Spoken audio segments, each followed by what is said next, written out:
শিশির শিশির শারদ আকাশে ভোরের আগমনী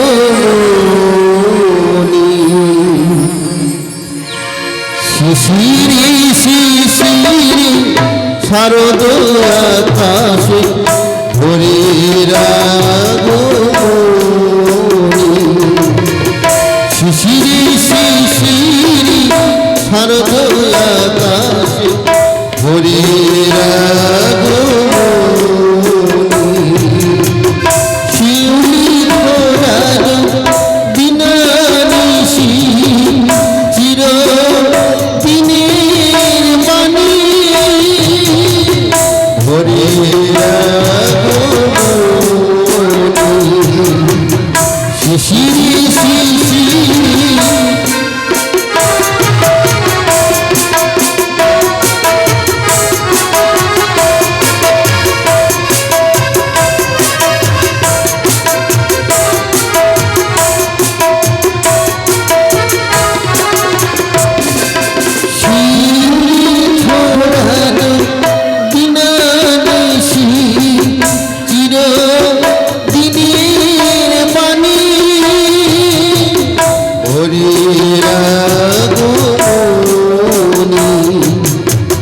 শিশিরে শিশিরে শারদ আকাশে ভোরের আগমনী শিশিরে শিশিরে শারদ আকাশে ভোরের আগমনী শিশিরে শিশিরে শারদ আকাশে ভোরের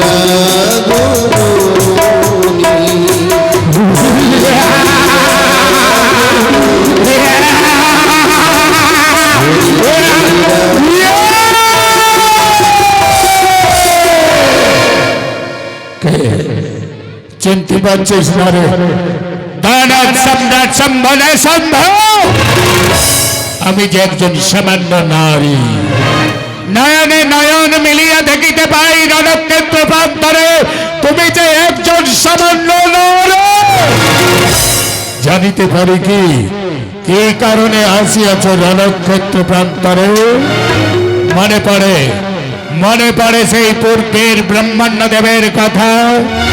ব্রহ্মাণ্ড দেব কইয়াছিল, যতদিন তার বাক্য ছেড়ে ধার্য করে রাখিবি তোরা তোদের শরণে থাক, ততদিন তোরা বাঁচিবি এই মর্তধাম বাঝারেতে।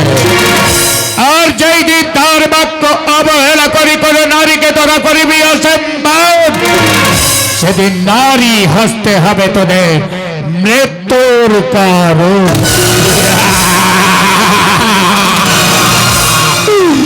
নারী হস্তে হবে তোদের মৃত্যুর কারণ।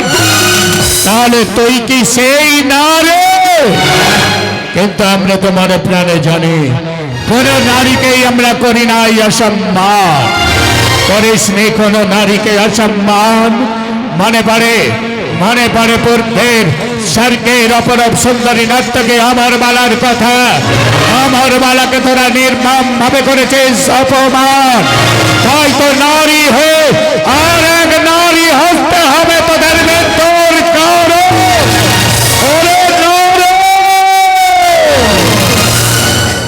তাহলে তুমি সেই নারী। আয় রে নারী আয়, দেখিব মোদের এই রণক্ষেত্র প্রান্তরে কার বাহুতে রয়েছে কতখানি শক্তি। আয় রে নারী, দেখিব কার বাহুতে কতখানি শক্তি। আয় নারী, দেখিব কার বাহুতে রয়েছে কতখানি শক্তি। দেবী মহামায়ার সাথে দানব সম্রাট সম্বনে সম্বরে যুদ্ধ। কিন্তু যুদ্ধের অগ্রে দেবী মহামায়া স্বর্গধামের দিকে তাকিয়া স্বর্গের দেবতা মণ্ডলীদের উদ্দেশ্যে কহে, এই স্বর্গের দেবতা মণ্ডলী, তোমরা আমাকে আশীর্বাদ করো। মর্তে দানব সম্রাট সম্বনে সম্বর সঙ্গে হইব আমি যুদ্ধরত। তোমরাকে আশীর্বাদ করো দেবতা মণ্ডলী, তোমরা আমায় আশীর্বাদ করো। এই কথা বলিয়া সিংহের পৃষ্ঠ হইতে লক্ষ্য দিয়া পড়িল যুদ্ধরত দেবে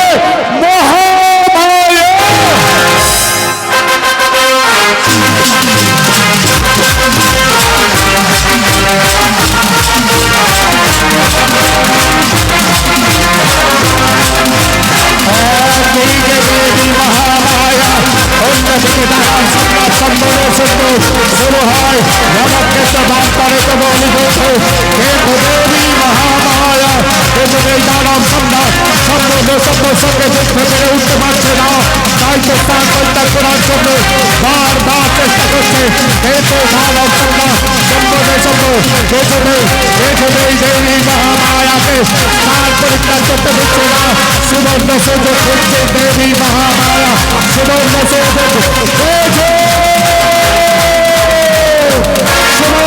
সুযোগ পেয়েছে দেবী মহামায়া।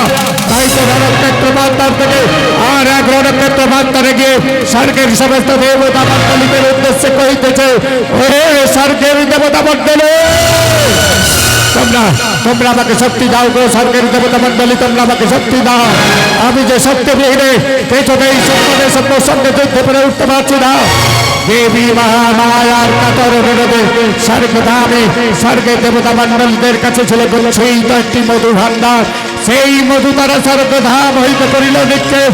দেবী মহামায়া করো জোরে সেই মধু পান করে নিজের শারীরিক শক্তি সঞ্চয় হয়েছে কিনা প্রমাণ করার জন্য দেবী মহামায়া রয়েছে দিব্যময়।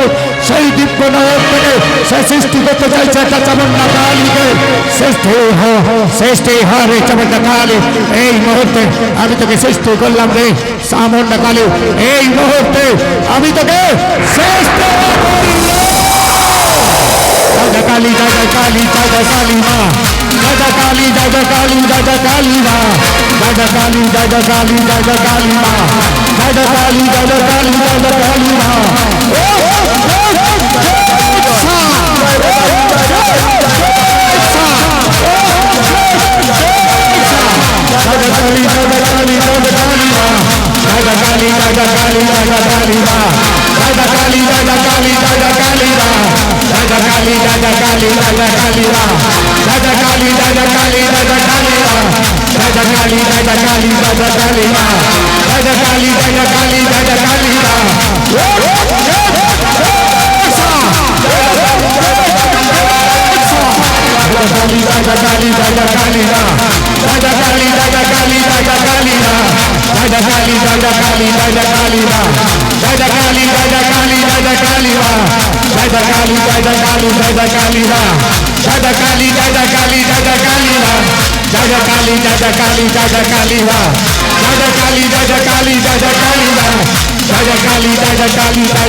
জাগো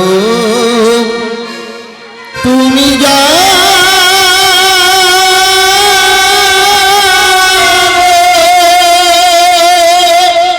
সমবেত ভক্তমণ্ডলী, যদি আমাদের এই মনোরম গীতিবহুল সম্পূর্ণ কাল্পনিক রঙিন নৃত্য নাট্যটি আপনাদের সবাইয়ের মনোরঞ্জন করে থাকে, তাহলে একটিবারের জন্য বলবো সবাই একটু করতালি দিয়ে দুহাত তুলে বলুন গৌর প্রেমানন্দ হরি হরি বল হরি বল। জাগো দুর্গা জাগো দশ প্রহরণ ধারিণী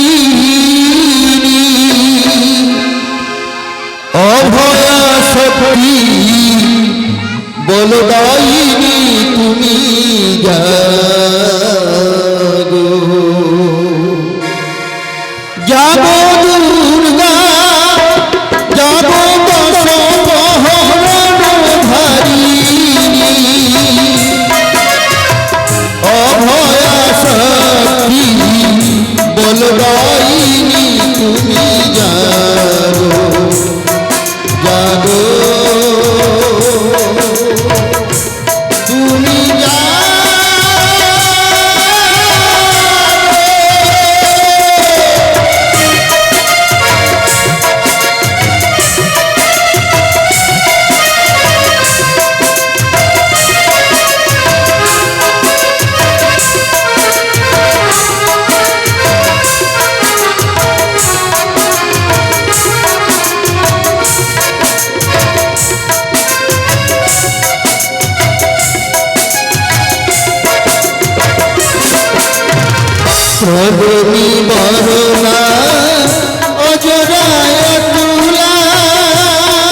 মহাদেবৈ শ্রীকাयै সততং নমঃ নমঃ জগৎপ্রতিষ্ঠাयै জগৎপ্রতিষ্ঠাयै নমো নমঃ ইয়া দেবী সর্বভূতেষু বিষ্ণুর্মায়াত্মা নমঃ তস্যৈ নমঃ তস্যৈ নমঃ তস্যৈ নমো নমঃ ইয়া দেবী সর্বভূতেষু দেবীনন্দবিধূয়তে নমঃ তস্যৈ নমঃ তস্যৈ নমঃ তস্যৈ নমো নমঃ ইয়া দেবী সর্বভূতেষু মদ্রূপেণ সংস্থিতা নমঃ তস্যৈ নমঃ তস্যৈ নমঃ তস্যৈ নমো নমঃ ইয়া দেবী সর্বভূতেষু শক্তিরূপেণ সংস্থিতা নমঃ তস্যৈ নমঃ তস্যৈ নমঃ তস্যৈ নমো নমঃ সর্বমঙ্গল